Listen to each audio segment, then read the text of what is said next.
നമസ്കാരം. എല്ലാവർക്കും പ്രാർത്ഥനാ തീർത്ഥത്തിൻ്റെ പുതിയൊരു വീഡിയോയിലേക്ക് സ്വാഗതം.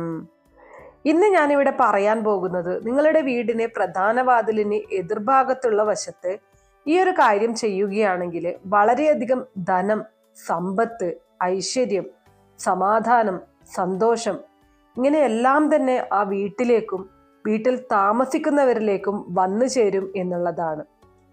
ധനം വളരെയധികം വർദ്ധിച്ചു വരും, പണം കുമിഞ്ഞുകൂടും, വീട്ടിൽ അതുപോലെ തന്നെ എല്ലാവരും യോജിച്ച് നിലകൊള്ളും.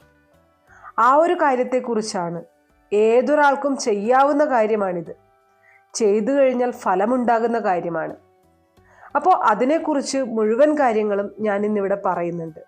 എങ്ങനെയാണ് ചെയ്യേണ്ടത്, എന്താണ് ചെയ്യേണ്ടത്, അതിന് പുറകിലുള്ള കാര്യം എന്താണ്, എന്തുകൊണ്ടാണ് അത് ഫലമാകുന്നത് എന്ന് വേണ്ട എല്ലാവിധ കാര്യങ്ങളും അതിനെക്കുറിച്ച് പറയുന്നുണ്ട്. അപ്പം നമുക്ക് വീഡിയോയിലേക്ക് കടക്കാം. അതിനു മുന്നേ നിങ്ങൾ പുതിയതായിട്ടാണ് എൻ്റെ ചാനൽ കാണുന്നത് എന്നുണ്ടെങ്കിൽ ദയവേദി ചാനൽ ഒന്ന് സബ്സ്ക്രൈബ് ചെയ്യാം.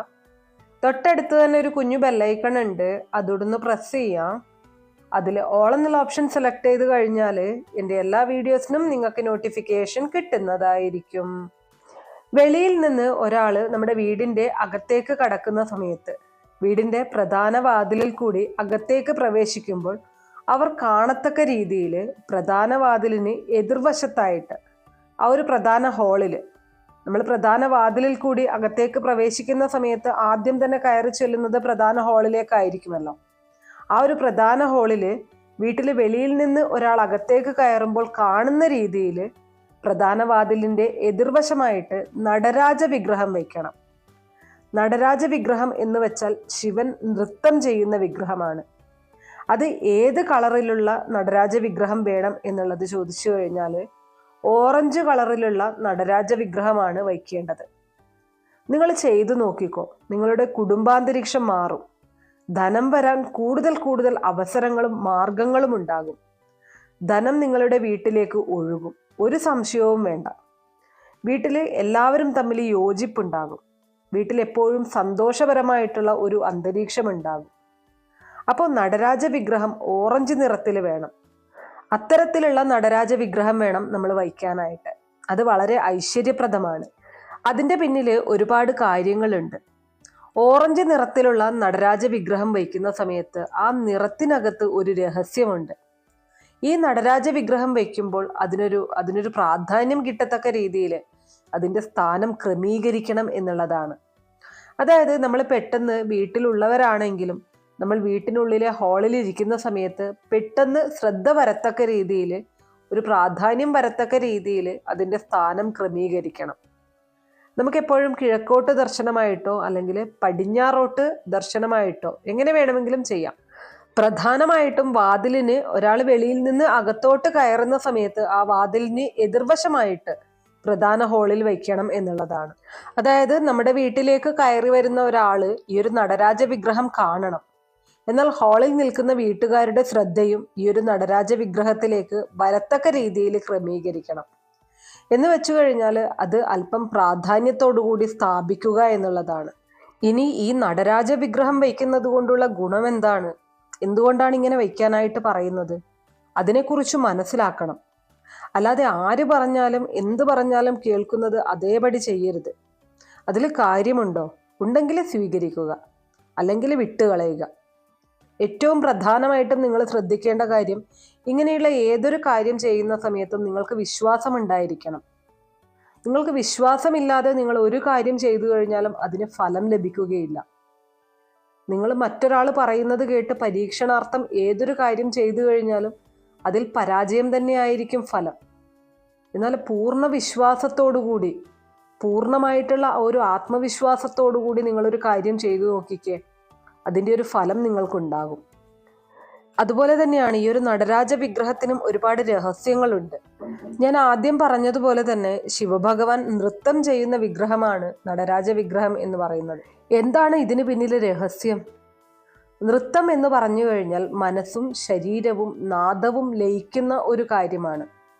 നൃത്തം ചെയ്യുന്ന സമയത്ത് നമ്മുടെ മനസ്സ്, നമ്മുടെ ശരീരം, പിന്നെ നാദം താളത്തിൽ ലയിക്കുന്നു. ഇത് മൂന്നും അവിടെ ലയം സംഭവിക്കുന്നുണ്ട്. നൃത്തം ചെയ്യുന്നവർക്കും മാനസികമായ ഒരു അനുഭവമാണ്. അത് കാണുന്നവർക്കും മാനസികമായ നല്ല ഒരു അനുഭവം തന്നെയാണ്. നൃത്തത്തിൻ്റെ ആവിർഭാവം സാക്ഷാൽ ദേവാദിദേവനായ മഹാദേവനിൽ നിന്നു തന്നെയാണ് തുടങ്ങുന്നത്. ഒരു വിനോദം എന്നതിലുപരി അത് മാനസികമായ ഒരു അനുഭവം കൂടിയാണ്. മനസ്സിനും ശരീരത്തിനും ഒരുപോലെ സന്തോഷം തരുന്ന ഒരു കാര്യമാണ്. അപ്പോൾ ഭഗവാൻ ശിവന്റെ നടനം എന്ന് പറഞ്ഞു കഴിഞ്ഞാൽ ആ നൃത്തത്തിൽ ഭഗവാന്റെ നാദത്തിനനുസരിച്ച് ഭഗവാന്റെ അംഗചലനങ്ങളും മനസ്സും എല്ലാം ലയിച്ചാണ് ഭഗവാൻ ആ നൃത്തം ചെയ്യുന്നത്. നൃത്തത്തിൽ ലയമാണ് സംഭവിക്കുന്നത്, നാദലയമാണ് സംഭവിക്കുന്നത്. ആ ഒരു ഭാവത്തിൽ തീരാത്ത പ്രശ്നങ്ങളോ അവിടെ ഒന്നുമില്ല, അവിടെ തീരാത്ത ഒരു പ്രതിസന്ധികളുമില്ല. അവിടെയെല്ലാം ആ ഒരു നൃത്തഭാവത്തിൽ ലയിക്കുകയാണ്. കാരണം ഏറ്റവും നല്ല മെഡിറ്റേഷൻ തന്നെയാണ് നൃത്തം. നൃത്തം ചെയ്യുമ്പോൾ എല്ലാം ആ ഭാവത്തിൽ വന്ന് ലയിക്കുകയാണ്. ഭഗവാന്റെ നൃത്തത്തിൽ പ്രകൃതി മുഴുവൻ ലയിക്കുകയാണ്. അപ്പോൾ ആ ഒരു നടരാജ വിഗ്രഹം ഓറഞ്ച് നിറത്തിലായിരിക്കണമെന്ന് ഞാൻ പറഞ്ഞു. അത് കാണുമ്പോൾ, അതിനെ വണങ്ങുമ്പോൾ നമ്മുടെ ഉള്ളിലേക്കും നല്ല ഭാവങ്ങൾ, ഈശ്വരീയമായ ഭാവങ്ങൾ ഉണരുകയാണ് ചെയ്യുന്നത്. ഭഗവാന്റെ ഉള്ളിലുള്ള ഈശ്വരീയ ചൈതന്യം പ്രകടിപ്പിക്കുന്ന ആ ഒരു വിഗ്രഹം കാണുന്ന സമയത്ത് നമ്മുടെ ഉള്ളിലെ ആ ഒരു ആനന്ദവും സന്തോഷവും ഒക്കെ വെളിയിൽ വരികയാണ് ചെയ്യുന്നത്. അപ്പോൾ നമുക്ക് ഏത് തരത്തിലുള്ള പ്രശ്നങ്ങളെയും ഇല്ലായ്മ ചെയ്യാനും നമ്മുടെ ഉള്ളിൻ്റെ ഉള്ളിൽ ഉറങ്ങിക്കിടക്കുന്ന ആ ഒരു സന്തോഷം അല്ലെങ്കിൽ ആ ഒരു സുഖം അതൊക്കെയും പുറത്തേക്ക് കൊണ്ടുവരാനായിട്ട് നമ്മൾ ഇതിലേക്ക് നോക്കുന്ന സമയത്ത്, ഇത് കാണുന്ന സമയത്ത് സാധിക്കും എന്നുള്ളതാണ്. അപ്പോൾ ഇതാണ് നടരാജ വിഗ്രഹം ഇങ്ങനെ വയ്ക്കുന്നത് കൊണ്ടുള്ള ഉപയോഗം എന്ന് പറയുന്നത്. ഇനി ഓറഞ്ച് നിറത്തിലായിരിക്കണം എന്നുള്ളതും ഞാൻ പറഞ്ഞു. ഇതുകൊണ്ടുള്ള പ്രയോജനം എന്താണ്? നിങ്ങളുടെ വീട്ടിൽ എത്ര മോശമായ സാഹചര്യമായാലും അതൊക്കെയും മാറിക്കിട്ടും എന്നുള്ളതാണ്. എന്താണ് മോശമായ സാഹചര്യം എന്നതുകൊണ്ട് ഉദ്ദേശിക്കുന്നത്? മനുഷ്യ സഹജമായിട്ടുള്ള ഒരുപാട് വികാരങ്ങളുണ്ട്. എപ്പോഴും ഞാനാണ് വലുത് എന്ന് ചിന്തിക്കുന്ന മനുഷ്യരായിരിക്കും കൂടുതലും. ഒരാൾ പറയുന്നത് മറ്റൊരാൾക്ക് ഇഷ്ടപ്പെടില്ല. ഒരു ഈഗോ, അത് നമ്മുടെ മനസ്സിൽ ഉടലെടുക്കുക. ഇങ്ങനെ വരുന്ന സമയത്ത് ബന്ധങ്ങളിൽ വിള്ളലുകൾ വീഴും. അപ്പോൾ അത് ബന്ധങ്ങൾ ഇല്ലാതാക്കുന്ന അല്ലെങ്കിൽ ബന്ധങ്ങളെ ശിഥിലമാക്കുന്ന ഒരു കാര്യം തന്നെയാണ്. അതും നമുക്ക് വിഷമം തന്നെയാണ്, അല്ലേ? അതുപോലെ തന്നെ സാമ്പത്തിക പ്രതിസന്ധി. എത്രയൊക്കെ പണം കയ്യിൽ വന്നു കഴിഞ്ഞാലും ഒന്നും തികയത്തില്ല. എന്നും സാമ്പത്തിക പ്രശ്നങ്ങൾ നേരിട്ടുകൊണ്ടേ ഇരിക്കേണ്ട ഒരു സാഹചര്യം. വീട്ടിലെല്ലാവരും തന്നെ അങ്ങോട്ടും ഇങ്ങോട്ടും ബഹളം, യോജിപ്പില്ലായ്മ, ഇങ്ങനെയുള്ള സർവ്വകാര്യങ്ങളും മാറിക്കിട്ടും. സമ്പത്തൊഴുകും, ധനമൊഴുകും, സന്തോഷം എപ്പോഴും ആ വീട്ടിൽ നിലകൊള്ളും എന്നുള്ളതാണ്. കുടുംബങ്ങൾ തമ്മിലൊരു യോജിപ്പുണ്ടാകും, ജീവിതം ആസ്വദിക്കാൻ തുടങ്ങും എന്നുള്ളതാണ്. എപ്പോഴും നമുക്ക് വീട്ടിലുള്ളവർ തന്നെ അങ്ങോട്ടും ഇങ്ങോട്ടും ബഹളമൊക്കെ വയ്ക്കുന്ന സമയത്ത് ബുദ്ധിമുട്ടാണല്ലേ? പലപ്പോഴും പറയാറുണ്ട്, ജീവിതത്തിൽ സ്വസ്ഥതയും സമാധാനവുമാണ് ഏറ്റവും വലുത് എന്നുള്ളത്. അതിന് നിങ്ങളെ സഹായിക്കുന്ന ഒരു കാര്യമാണ് ഞാനിന്നിവിടെ പറഞ്ഞിരിക്കുന്നത്. ഈ പറഞ്ഞിരിക്കുന്ന രീതിയിൽ നിങ്ങൾ ആ ഒരു നടരാജ വിഗ്രഹം വാങ്ങിച്ചു വെച്ചു കഴിഞ്ഞാൽ നിങ്ങളുടെ ജീവിതത്തിൽ നിങ്ങൾ പോലും പ്രതീക്ഷിക്കാത്ത രീതിയിലുള്ള മാറ്റങ്ങൾ വരും. അത്ഭുതങ്ങൾ സംഭവിക്കും എന്ന് തന്നെ പറയേണ്ടിയിരിക്കുന്നു. ഇനി ഇങ്ങനെ ധനപരമായിട്ടുള്ള പ്രശ്നങ്ങൾ മാത്രമല്ല, വീട്ടിൽ മക്കളുടെ വിവാഹ സംബന്ധമായിട്ടുള്ള ഏതെങ്കിലും തടസ്സങ്ങൾ നേരിടുന്നുണ്ടെങ്കിൽ, അങ്ങനെ എല്ലാവിധ തടസ്സങ്ങളും, പല കാര്യങ്ങൾക്കും നമുക്ക് തടസ്സങ്ങൾ ഉണ്ടാവാറുണ്ട്. ജീവിതത്തിൽ നമ്മളെ ലക്ഷ്യത്തിലേക്കുള്ള തടസ്സങ്ങളാണ് പലപ്പോഴും നമ്മളെ തളർത്തിക്കളയുന്നത്. അങ്ങനെ ഏതൊരു കാര്യത്തിനായാലും നമ്മൾ നേരിടുന്ന തടസ്സമൊക്കെ ഇല്ലാതാക്കാനായിട്ട്, അല്ലെങ്കിൽ അതിനെ തരണം ചെയ്യാനുള്ള ഒരു ശക്തി നമുക്ക് ലഭിക്കാനായിട്ട് ഞാൻ ഈ പറഞ്ഞതുപോലെ നടരാജ വിഗ്രഹം വയ്ക്കുന്നത് വഴി സാധിക്കും. ആ വീട്ടിലുള്ള എല്ലാവർക്കും തന്നെ അതിൻ്റെ ഒരു ഗുണഫലങ്ങൾ അനുഭവിച്ചറിയാനായിട്ട് സാധിക്കും. ഇനി ഇങ്ങനെ വെറുതെ വെച്ചാൽ മാത്രം പോരാ, ഇതോടൊപ്പം സന്ധ്യാസമയങ്ങളിൽ ശിവക്ഷേത്രത്തിൽ ദർശനം നടത്തണം. എന്തുകൊണ്ടാണ് സന്ധ്യാസമയങ്ങളിൽ ദർശനം നടത്തണം എന്ന് പറയുന്നത്? ഏറ്റവും കൂടുതൽ ഫലം കിട്ടുന്നത് ശിവക്ഷേത്രത്തിൽ സന്ധ്യാസമയങ്ങളിൽ ദർശനം നടത്തുമ്പോഴാണ്.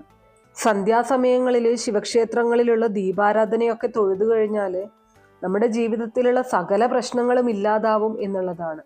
വളരെ പെട്ടെന്ന് തന്നെ മാറ്റം വരും. ഇനി അടുത്തതായിട്ട് ബിസിനസ് നടത്തുന്നവർക്ക് വേണ്ടിയിട്ടാണ്. നമ്മൾ ബിസിനസ് ചെയ്യുന്നത് എന്തിനാണ്? ഒന്ന് രക്ഷപ്പെടാൻ വേണ്ടിയിട്ട് തന്നെയാണല്ലേ, ജീവിക്കാൻ വേണ്ടിയിട്ടാണ്. അപ്പോൾ അങ്ങനെയുള്ളവർക്ക് ഫലപ്രദമായിട്ടുള്ള ചില കാര്യങ്ങൾ കൂടെ പറയാം. നമുക്കറിയാം, ഒരു ബിസിനസ് സ്ഥാപനം നടത്തുന്ന സമയത്ത് ഒരു റൂം വേണം. റൂം നമ്മൾ തിരഞ്ഞെടുക്കുന്ന സമയത്ത് അത് സ്ക്വയർ ആകൃതിയിലുള്ള റൂം തിരഞ്ഞെടുക്കാനായിട്ട് ശ്രമിക്കണം. അല്ലാതെ ഈ കോണിച്ച് നിൽക്കുന്ന റൂമൊക്കെ ആകുന്ന സമയത്ത് അതിന് നല്ലൊരു ഇമ്പാക്റ്റ് ഉണ്ടാവില്ല എന്നുള്ളതാണ്. റൂം ചതുരത്തിൽ കിട്ടിയില്ലെങ്കിൽ നമ്മൾ ചതുരമാക്കണം. ചതുരമാക്കാൻ വളരെ എളുപ്പം സാധിക്കുന്ന ഒരു കാര്യം തന്നെയാണ്. ഇനി ബിസിനസ് സ്ഥാപനത്തിൻ്റെ വാതിൽ തിരഞ്ഞെടുക്കുന്ന സമയത്ത് വാതിൽ സെലക്ട് ചെയ്യുമ്പോൾ എങ്ങനെയാണ് സെലക്ട് ചെയ്യുക? ഇപ്പോൾ ആദ്യം ഒരു ഷട്ടർ കഴിഞ്ഞ് നമ്മൾ ഗ്ലാസ് പിടിപ്പിക്കുന്നു, അവിടെ നിന്ന് അകത്തേക്ക് പ്രവേശിക്കുന്നു. ഇനി രണ്ടാമത് നമ്മൾ ചിലപ്പോൾ പാർട്ടീഷൻ ചെയ്യും. ചെറിയ ക്യാബിനിലേക്ക് പ്രവേശിക്കാനും ഒരു ഡോറ് വേണം. എന്നാൽ ഈ 2 ഡോറും നേരെ വരാനായിട്ട് പാടില്ല. അതായത് നമ്മൾ ഷട്ടർ തുറന്നു കഴിയുമ്പോൾ അകത്തേക്ക് പ്രവേശിക്കാൻ ഗ്ലാസ് കാണും. ആ ഡോറ് ഒരു സൈഡിലാണെങ്കിൽ പാർട്ടീഷൻ ചെയ്ത് റൂമിൻ്റെ വാതിൽ വേറെ സൈഡിൽ വരണം. ഇപ്പം മനസ്സിലായി കാണുമല്ലോ അല്ലേ? എന്തുകൊണ്ടാണ് 2 സൈഡിൽ വാതിൽ വരണമെന്ന് പറയുന്നത്? അതായത് ഒരു റൂമിലേക്ക് പ്രവേശിക്കുന്ന സമയത്ത് വാതിൽ ഒരു സൈഡിലാണെങ്കിൽ പാർട്ടീഷൻ ചെയ്ത ഭാഗത്തേക്ക് പ്രവേശിക്കുന്ന വാതിൽ മറ്റേ സൈഡിൽ വരണം. കയറുന്ന ഒരു സൈഡിലൂടെ ഇറങ്ങുന്നത് വേറെ സൈഡിലൂടെ, അതായത് 2 അനുഭവം വരണം. ഒരേ ലൈനിലൂടെ ആകുമ്പോൾ ഒരേ അനുഭവമാണ് വരുന്നത്. 2 സൈഡിലൂടെ ആകുന്ന സമയത്താണ് നമുക്ക് 2 അനുഭവം വരുന്നത്. ഈ 2 അനുഭവം ഗുണം ചെയ്യും എന്നുള്ളതാണ്. ഇനി ഓഫീസിന് ബോർഡ് വയ്ക്കുന്ന സമയത്ത് ബോർഡിൽ കച്ചവട സ്ഥാപനം അല്ലെങ്കിൽ ബിസിനസ് സ്ഥാപനം ഒക്കെ ആണെങ്കിൽ അതിൻ്റെ ബാക്ക്ഗ്രൗണ്ട് കളറ് റെഡ് നല്ലതാണ്. കടും ചുവപ്പ്, അതിൽ വെള്ള അക്ഷരങ്ങൾ കൊണ്ട് എഴുതുന്നത് ഏറ്റവും ഉത്തമമാണ്. അതുപോലെ തന്നെ കോളേജ്, വിദ്യാഭ്യാസം, ഫൈനാൻസ് ഇങ്ങനെയുള്ള കാര്യങ്ങൾക്ക് ബാക്ക്ഗ്രൗണ്ട് നീലയും വൈറ്റ് ലെറ്ററും ഗുണം ചെയ്യും. എന്തുകൊണ്ടാണ് ബിസിനസ് സ്ഥാപനത്തിന് ബോർഡ് വയ്ക്കുന്ന സമയത്ത് റെഡ് ബാക്ക്ഗ്രൗണ്ടിൽ വെള്ള ലെറ്റർ വയ്ക്കണം എന്ന് പറയുന്നത്? അതുകൂടെ നമ്മൾ അറിയണം. ചുമ്മാ വെച്ചാൽ പോരാ. ഓരോ കാഴ്ചയും നമ്മളിൽ ഓരോ ഇമ്പാക്റ്റ് ഉണ്ടാക്കുന്നുണ്ട്, ഒരു അനുഭവം ഉണ്ടാക്കുന്നുണ്ട്. ഇത് കാണുന്നതും എപ്പോഴും നമ്മൾ തന്നെയാണ്, പിന്നെ അവിടെ വരുന്നവരും. 2 പേരിലും കാഴ്ചയിൽ ഇമ്പാക്റ്റ് ഉണ്ടാക്കുന്നതിന് ഈ ബോർഡിലെ അക്ഷരങ്ങൾ അല്ലെങ്കിൽ ബോർഡിൻ്റെ ബാക്ക്ഗ്രൗണ്ട്, കാഴ്ചയിൽ വരുന്ന കാര്യങ്ങൾ നമ്മളെ സ്വാധീനിക്കുന്നുണ്ട് എന്നുള്ളതാണ്. ചുവപ്പ് എന്ന് പറയുന്നത് ഉത്സാഹത്തിൻ്റെ ഒരു പ്രതീകമാണ്. ആ ഒരു ചുവപ്പിൽ വൈറ്റ് ലെറ്റർ വരുന്ന സമയത്ത് വ്യക്തതയാണ്, വ്യക്തമായിട്ടുള്ള ഉത്സാഹം, വ്യക്തമായ ഉത്സാഹത്തോടു കൂടിയ പ്രവർത്തനം അവിടെ ഉണ്ടാകും. നമ്മുടെ ഭാഗത്തു നിന്നും കസ്റ്റമർ വരുന്ന സമയത്ത് അവരുടെ ഭാഗത്തു നിന്നും ഉണ്ടാകും. അല്ലാതെ ചുമ്മാ കയറി ഇങ്ങ് പോവുകയല്ല, അവിടെ ഒരു സാധനം വാങ്ങിക്കുക തന്നെ ചെയ്യും. അതാണ് അതിൻ്റെ കാര്യം. ഓരോന്നിന് പിറകിലും ഓരോരോ കാര്യങ്ങളുണ്ട്. അതുകൂടെ മനസ്സിലാക്കുമ്പോഴാണ് അത് പ്രയോജനം ചെയ്യുന്നത്. അപ്പോൾ തിരഞ്ഞെടുക്കുന്ന കളറിലും കാര്യമുണ്ട് എന്നുള്ളത് ശ്രദ്ധിക്കുക. ഇനി അതുപോലെ തന്നെ ഒരു സ്ഥാപനത്തിൽ അടിക്കുന്ന പെയിൻറ്റിങ്ങിലും കാര്യമുണ്ട്. കാരണം പെയിൻറ് കാഴ്ചയിൽ നമുക്കൊരു അനുഭവം ഉണ്ടാക്കുന്നതാണ്. ചുമ്മാ ഒരു പെയിൻറ് അടിച്ചിട്ട് അവിടെയുടെ ഫോട്ടോ വയ്ക്കുക എന്നല്ല. അതൊക്കെ മനസ്സിലൊരു നെഗറ്റീവ് ഇമ്പാക്റ്റാണ് ഉണ്ടാക്കുന്നത്. ഏത് പെയിൻറ് വേണം? നിങ്ങളുടെ സ്ഥാപനം ഒരു കച്ചവട സ്ഥാപനമാണെങ്കിൽ അവിടെ ഒരു പോസിറ്റീവ് എനർജി നിലനിൽക്കുന്ന തരത്തിലുള്ള കളർ സെലക്ട് ചെയ്തിരിക്കണം എന്നുള്ളതാണ്. അപ്പോൾ ചുമ്മാ കാര്യങ്ങൾ ചെയ്യുക എന്നുള്ളതിലുപരി നമ്മൾ ഇങ്ങനെയുള്ള കാര്യങ്ങൾക്ക് കൂടെ പ്രാധാന്യം കൊടുക്കേണ്ടതായിട്ടുണ്ട്. എന്നാൽ മാത്രമേ ആ ഒരു ബിസിനസ് ശരിയായ രീതിയിലുള്ള ഒരു വളർച്ചയിലേക്ക് പോവുകയുള്ളൂ. അല്ലാത്ത പക്ഷം ഈ പറഞ്ഞതുപോലെ നമ്മൾ ശ്രദ്ധിക്കാതെ വിടുന്ന വളരെ നിസ്സാരമായിട്ടുള്ള കാര്യങ്ങൾ കൊണ്ടാവും നമുക്ക് തകർച്ച സംഭവിക്കുന്നത്. അപ്പോൾ അത്രമേൽ പ്രാധാന്യമുണ്ട് ഈ ഒരു കാര്യങ്ങൾക്കൊക്കെ. നമ്മളൊരു ബിസിനസ് ചെയ്യുന്ന സമയത്ത് അത് നമ്മുടെ ജീവിതമായിട്ടാണ് നമ്മൾ കാണുന്നത്. അപ്പോൾ ചില കാര്യങ്ങൾ നമ്മൾ കൃത്യമായിട്ട് പാലിച്ചുകൊണ്ട് അതിൻ്റെ പ്രാധാന്യം കൊടുത്തുകൊണ്ട് ചെയ്തു കഴിഞ്ഞാൽ അതിൽ നിന്നും എല്ലാ തരത്തിലുള്ള ഗുണഫലങ്ങളും നമുക്ക് ലഭിക്കും എന്നുള്ളതാണ്. അപ്പോൾ ഇത്രയുള്ള ഇന്നത്തെ വീഡിയോ. നമ്മുടെ വീട്ടിൽ എല്ലാ തരത്തിലുള്ള ഐശ്വര്യവും ഉണ്ടാവാനായിട്ട് നമ്മൾ നടരാജ വിഗ്രഹം വയ്ക്കുക, അതിൻ്റെ ശരിയായിട്ടുള്ള രീതി അതാണ് ഇന്ന് ഞാൻ പറഞ്ഞിരിക്കുന്നത്. അതുപോലെ തന്നെ ബിസിനസ് സ്ഥാപനങ്ങൾ നടത്തിക്കൊണ്ട് പോകുന്ന ആൾക്കാർ, ബിസിനസ് തുടങ്ങുന്നവർ അറിഞ്ഞിരിക്കേണ്ട ചില കാര്യങ്ങൾ കൂടെ ഇതിൽ ഉൾപ്പെടുത്തിയിട്ടുണ്ട്. അപ്പോൾ തീർച്ചയായും വീഡിയോ കുറച്ചു പേർക്കെങ്കിലും ഉപകാരപ്രദമായി കാണും എന്ന് വിശ്വസിക്കുന്നു. വീഡിയോ ഇഷ്ടമാവുകയാണെങ്കിൽ ലൈക്ക് ചെയ്യാനും ഷെയർ ചെയ്ത് മറ്റുള്ളവരിലേക്ക് എത്തിക്കാനും മറക്കരുത്. നിങ്ങൾക്ക് ഏതെങ്കിലും തരത്തിലുള്ള സംശയങ്ങളോ അഭിപ്രായങ്ങളോ നിർദ്ദേശങ്ങളോ ഇനി ഏതെങ്കിലും കാര്യങ്ങളെക്കുറിച്ച് അറിയാനുള്ള താല്പര്യമോ ഉണ്ടെങ്കിൽ തീർച്ചയായിട്ടും കമൻറ്റ് ബോക്സ് വഴി അറിയിക്കാവുന്നതാണ്. നന്ദി.